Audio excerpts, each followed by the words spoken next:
Meditation বা ধ্যান কি আধুনিক যুগের আবিষ্কার? একদমই না।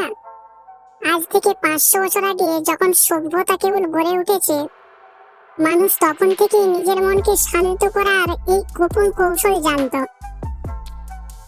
ধ্যানের প্রাচীনতম প্রমাণ পাওয়া যায় আমাদের প্রাচীন সিন্ধু সভ্যতায়।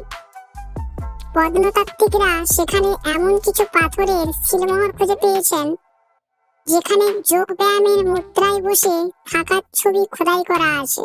শুধু তাই নয়, 1500 খ্রিস্টপূর্বাব্দের ভারতের পবিত্র বেদ এ ধ্যানের লিখিত বর্ণনা পাওয়া যায়। পরবর্তীতে বুদ্ধদেব এবং প্রাচীন চীনা দার্শনিকদের হাত ধরে এটি সারা বিশ্বে ছড়িয়ে পড়ে। আসলে আদিম মানুষ ধ্যানের মাধ্যমে প্রকৃতির সাথে সংযোগ স্থাপন আর মনের শক্তি বাড়াতে এই চর্চা করত।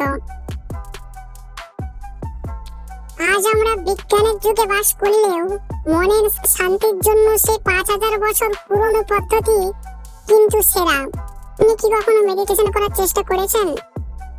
আপনার অভিজ্ঞতা কমেন্টে শেয়ার করুন। আর এমন অজানা ইতিহাস জানতে সাবস্ক্রাইব করে আমাদের সাথে থাকুন।